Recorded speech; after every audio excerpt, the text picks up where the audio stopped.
Hey guys! So it is a couple months away from Anime North. We're just in the first week of March. I'm going to make my first attempt at my Toothiana makeup for my Toothiana cosplay.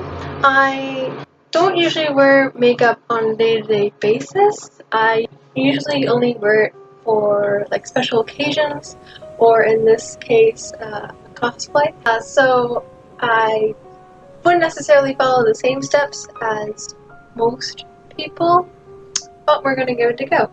First, I'm going to start with my false lashes. These are feather lashes I got off online. I think it was Amazon. And the reason I'm starting with those is because for the pink eyeshadow that I'll be using, the lashes don't seem to stick on very well after I apply the eyeshadow. Here we have lash glue from Walmart.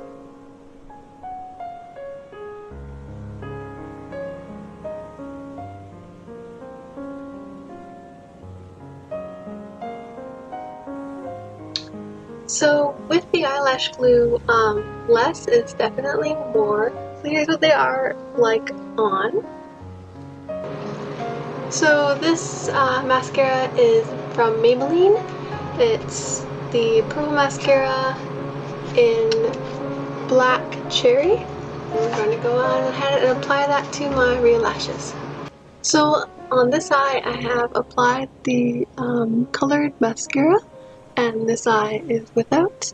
It's a very subtle difference, but I think I like it, and it's just that little bit of detail that I think is good for the effects. Alright, so now that I have applied the mascara, I'm going to move on to a face primer, which my sister has recommended. It will help the makeup stick to my face and stay on throughout the con. So I picked up this e.l.f. Face primer from Walmart. Also, most people would probably moisturize their skin, and you probably should before applying face primer, but I don't feel that I have a lot of problems in that area with my skin type, and I'm mostly just applying the makeup onto my forehead and nose bridge area.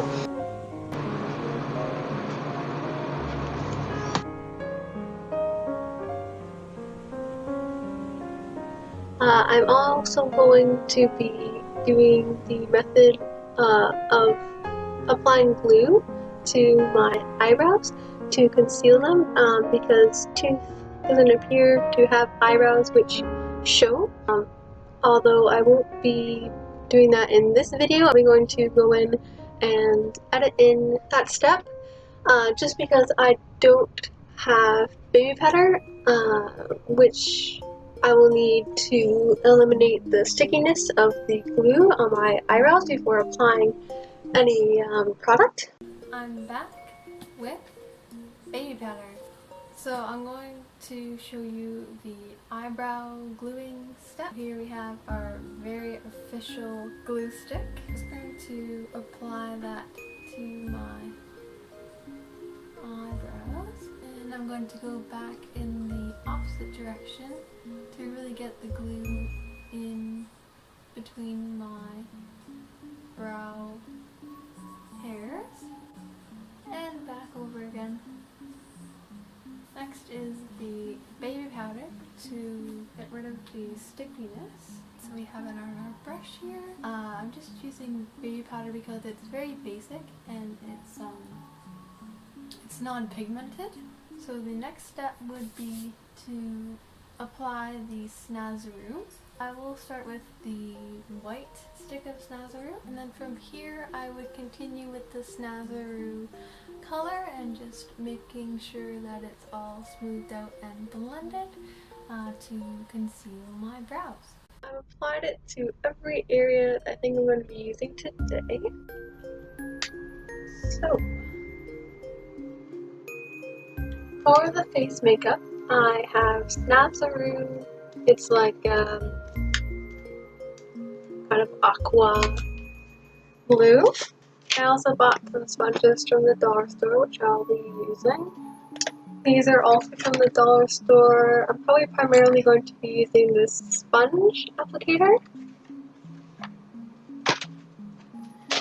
And because she has a variety of greens and blues and yellows on her face, I have this variety pack of Snazaroo colors.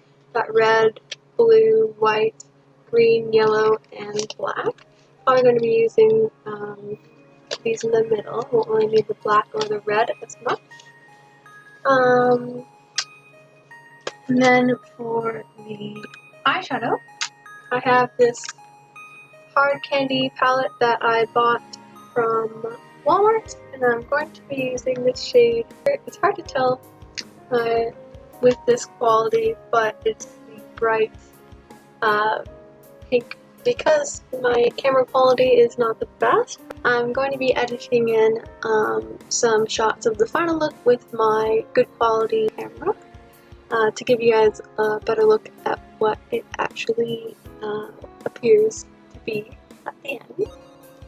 So like I say, it's not very complicated. I'm not a professional with makeup, but I'm just going to go ahead and apply the pink.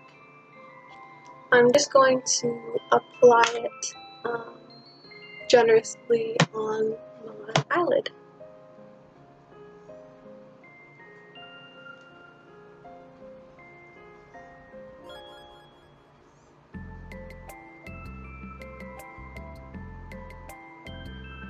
Next, I'm going to start with this white stick of Snazaroo face paint. It says on the back that there is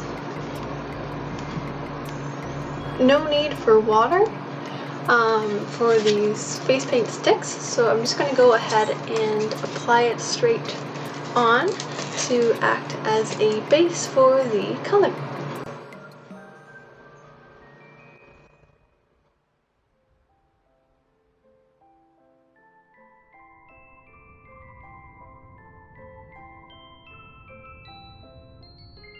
It's really smooth to apply. So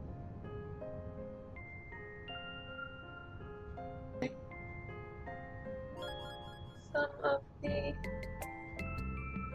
color. Alright, so now that I have a thorough layer of white for my base, I'm going to start applying the color. I'm working with a reference image of her face, which I can include in this video. As you can see, the main color of her face appears to be that kind of bluish green aqua color, so I'm going to start with that Snazaroo pot. So here's what the color looks like out of the packaging, and I have my sponge here, which I have soaked into the water and just squeezed out a little so that it is damp. So I just have a light amount on the sponge. So I'm continuing with a dabbing motion so that the color applies evenly and thoroughly onto my skin. The white and the blue do combine. If I was more of a professional, maybe I would have something in between to keep the different layers separate. This dabbing method is working quite well. So now I have a pretty good layer of the bluish green color. So next I'm going to go in with some green and apply some green on top of the blue to combine the colors and make the feathers effect. Now I've added a light layer of green in my top forehead area, around my eyebrows and the edges of my nose, and then I just blended it in. I didn't have to use very much, just going lightly and gradually layering up seemed to work quite well. So next, I'm going to add just a bit of yellow in the middle where her longest feather is, and then add some more shading and highlights to make the effect of the feathers more towards the top of my head. So for this final part, I'm going to be using the applicator from the dollar store with the white, yellow, and blue to create the final effect. I'm going to start with the lightest color and go to the darkest color. So I've applied the white down the middle and in kind of patches along the sides and below to represent the feathers area. Now I've applied just a bit of yellow for the highlight of the middle feather, and I surrounded the feather areas with a bit of the blue paint and smoothed it in with my fingers. That last part takes just a bit of precision and patience because of the nature of the area. Like, there's very small spots of white that you surround with blue and blend in carefully. So then that is basically the final look. Again, I'm going to insert pictures with better quality so that you can see the detail and the colors more accurately. I hope you enjoyed, and I'll see you in my next video. Bye!